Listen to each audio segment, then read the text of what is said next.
कृपया चैनल को सब्सक्राइब करें। धन्यवाद। सूर्य देव का तेज है न्यारा, सप्त रंगों से जगत संवारा। जीवन का हर अंधियारा मिटाते, सच्चे भक्त का भाग्य जगाते। सूर्य देव की जय। हे सूर्य देव, आप हम सभी भक्तों पर अपनी कृपा सदा ही बनाए रखना। सभी भक्तों के घर परिवार में सुख समृद्धि का वास देना। मित्रों, हमारे सनातन धर्म में रविवार का दिन सूर्य देव को समर्पित किया गया है। ज्योतिष शास्त्र के अनुसार 9 ग्रहों में से सूर्य देव को सभी ग्रहों का राजा माना गया है। सूर्य देव की पूजा आराधना करने से कुंडली के सभी दोष दूर हो जाते हैं और साथ ही सूर्य देव का आशीर्वाद भी प्राप्त होता है। कुंडली में सूर्य यदि मजबूत अवस्था में हो तो व्यक्ति को समाज में मान सम्मान और सुख समृद्धि की प्राप्ति होती है। कहा जाता है कि जो भी भक्त रविवार के दिन सूर्य देव की पूजा आराधना करता है और उनकी इस कथा का श्रवण करता है, भगवान सूर्य देव उस व्यक्ति पर सदा ही अपनी कृपा बनाए रखते हैं। तो चलिए मित्रों, नवग्रहों के स्वामी सूर्य देव को प्रणाम करते हुए सुनते हैं रविवार के दिन सूर्य देव की पौराणिक कथा। आशा करते हैं आप कथा को पूरे सच्चे मन से श्रवण करेंगे और कथा शुरू होने से पहले सूर्य देव की जय जरूर कहे। मित्रों, प्राचीन समय की बात है। एक गांव में एक बुढ़िया रहती थी। उसके पास बहुत धन नहीं था, लेकिन वह संतुष्ट और खुशहाल जीवन जीती थी। वह नियमित रूप से प्रत्येक रविवार का व्रत किया करती थी। इसी प्रकार वह हर रविवार को व्रत करती और सुबह जल्दी उठकर स्नानादि से निवृत्त होकर अपने घर के आंगन को गोबर से लीपकर साफ सुथरा करती थी। यह उसकी आदत थी कि वह सुबह सूर्योदय से पहले उठकर अपने घर को सजाती और भगवान सूर्य देव की आराधना करती थी। सूर्य देव की पूजा के बाद वह व्रत कथा सुनती और सूर्य देव को भोग लगाती।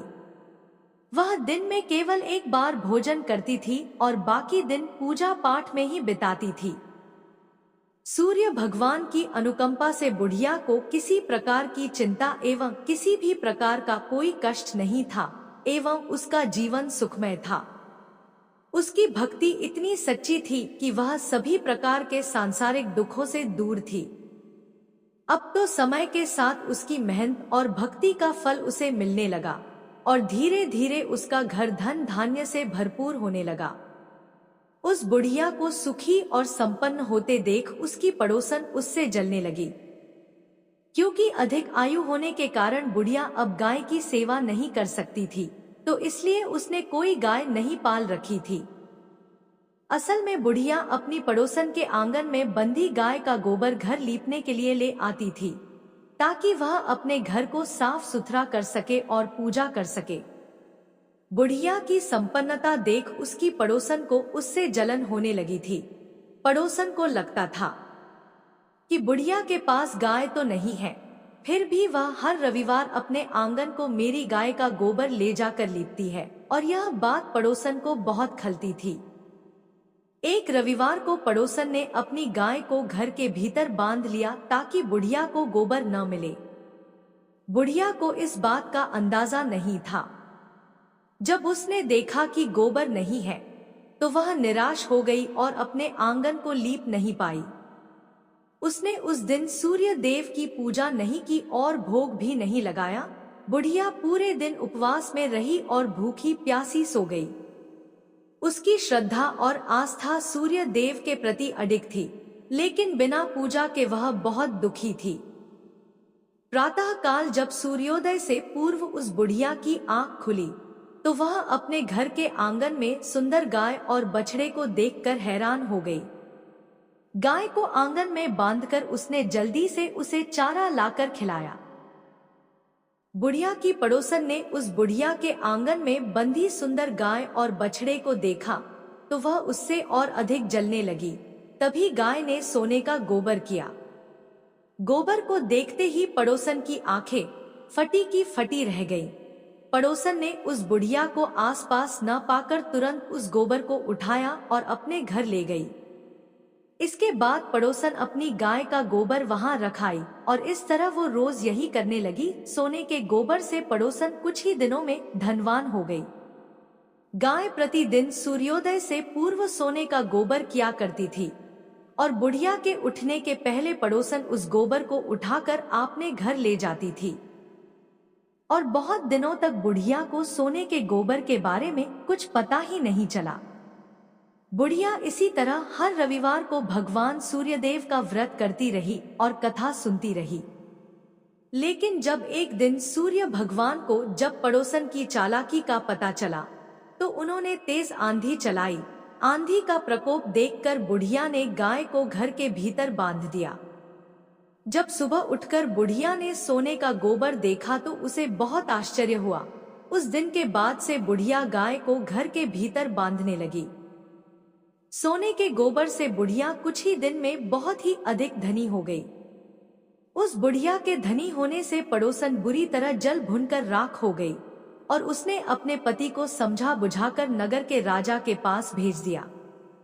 सुंदर गाय को देखकर राजा बहुत खुश हुआ। उसने गाय को महल में ही रखवा लिया। सुबह जब राजा ने सोने का गोबर देखा तो उसके आश्चर्य का ठिकाना न रहा। अब तो बुढ़िया सूर्य देव से अपनी गाय वापस पाने के लिए प्रार्थना करने लगी। सूर्य भगवान को भूखी प्यासी बुढ़िया को इस तरह प्रार्थना करते देख उस पर बहुत करुणा और दया आई। उसी रात सूर्य भगवान ने राजा को स्वप्न में कहा, राजन, बुढ़िया की गाय व बछड़ा तुरंत लौटा दो, नहीं तो तुम पर विपत्तियों का पहाड़ टूट पड़ेगा, तुम्हारा महल नष्ट हो जाएगा। सूर्य भगवान के स्वप्न से बुरी तरह भयभीत राजा ने प्रातः उठते ही गाय और बछड़ा बुढ़िया को लौटा दिया। साथ ही राजा ने बहुत सा धन देकर बुढ़िया से अपनी गलती के लिए क्षमा मांगी। राजा ने पड़ोसन और उसके पति को उनकी इस दुष्टता के लिए दंड दिया। फिर राजा ने पूरे राज्य में घोषणा कराई कि सभी स्त्री पुरुष रविवार का व्रत किया करें।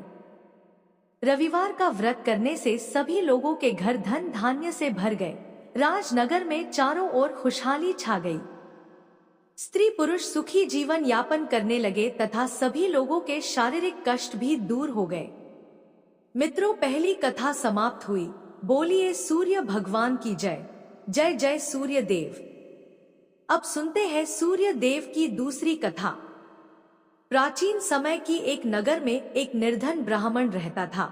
वह सूर्य देव का अनन्य भक्त था। ब्राह्मण संसार के सुख दुख से परे केवल सूर्य देव की आराधना में लीन रहता था। वह हर रोज सुबह सबसे पहले नहाता और सूर्य भगवान की पूजा करता था। उसके बाद अन्य काम किया करता था। उसकी भक्ति इतनी गहरी थी कि उसकी सुबह की पहली किरण और शाम की अंतिम पूजा सूर्य भगवान को समर्पित होती थी। लेकिन भक्ति के इस मार्ग ने उसे संसार के कठोर सत्य गरीबी से दूर नहीं किया। उसकी झोपड़ी टूटी फूटी थी और पेट भरने के लिए घर में एक समय का भोजन भी नहीं हो पाता था। उसकी पत्नी रोज उसे ताने देती, दिन भर पूजा करते हो लेकिन घर में चूल्हा जलाने को अन्न तक नहीं होता है, भला कहीं भक्ति से पेट भरता है तो क्या ही बात होती। ब्राह्मण हर रोज अपनी पत्नी की बातें सुनता लेकिन अपनी भक्ति से डिगता नहीं था। पड़ोसी भी उसे निकम्मा कहकर अपमानित करते थे। कोई कहता, सारा दिन इधर उधर घूमता है, जैसे कोई बड़ा तपस्वी हो। इन तानों और उपेक्षा ने उसके मन को गहराई तक आहत कर दिया। एक दिन उसने निर्णय लिया कि अब इस संसार को छोड़कर केवल सूर्य भगवान की शरण में जाऊंगा।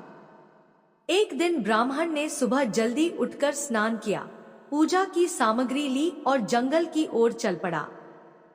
चलते चलते उसे एक निर्जन स्थान मिला जहां एक सूखा हुआ पीपल का पेड़ और एक लगभग सूखा हुआ तालाब था। ब्राह्मण ने सोचा, यही स्थान मेरी भक्ति के लिए उपयुक्त है। उसने पीपल के नीचे बैठकर सूर्य भगवान की आराधना शुरू की। पूजा समाप्त होने पर उसने तालाब से थोड़ा सा पानी लिया और सूर्य भगवान को अर्घ्य दिया। जैसे ही पानी बहकर पीपल की जड़ों और तालाब में पहुंचा, एक अद्भुत चमत्कार हुआ। सूखा हुआ पीपल हरा भरा हो गया। उसकी शाखाएं हरी भरी पत्तियों से भर गईं। वहीं तालाब स्वच्छ जल से भर गया। जब ब्राह्मण ने सूर्य देव की आवाज सुनी तो वह घबरा गया और सोचने लगा कि इस पीपल में कोई भूत रहता है, जरूर वही मुझे आवाज दे रहा है। और ब्राह्मण बिना कुछ कहे वहां से लौट गया। अब तो हर रोज जब ब्राह्मण पूजा करता तभी उस तालाब से आवाज आने लगती। रोज यह सुनकर वो चिंतित होकर दुबला होने लगा। ब्राह्मण की पत्नी कभी कभी उससे मिलने जंगल में जाती थी। एक दिन उसने अपने पति से पूछा, आप दिन पर दिन दुबले हुए जा रहे हैं। उसने अपनी पत्नी को सारी घटना कह सुनाई। उसकी पत्नी, जो सामान्यतः उसे ताने देती थी, इस बार अपने पति की बात सुनकर गंभीर हो गई। उसने कहा, यह कोई भूत प्रेत नहीं है, यह स्वयं सूर्य भगवान है, जो तुम्हारी भक्ति से प्रसन्न होकर तुम्हें वरदान देना चाहते हैं। ब्राह्मण ने चिंतित होकर पूछा, लेकिन मैं उनसे क्या मांगू? मेरी मांग छोटी हो तो जीवन भर पछतावा रहेगा, और अगर मैं कुछ भूल गया तो?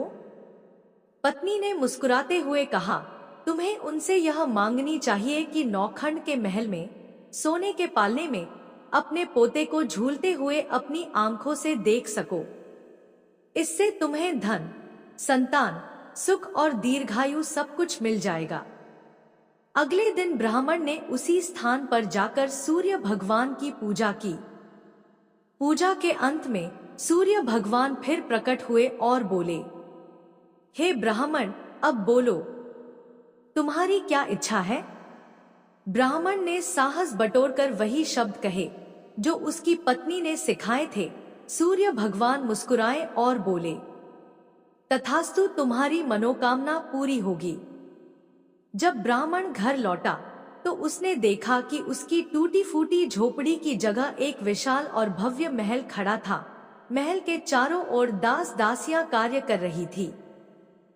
अंदर से उसकी पत्नी सुंदर वस्त्रों और आभूषणों से सजी हुई बाहर आई और बोली, स्वामी, यह सब आपकी भक्ति का फल है।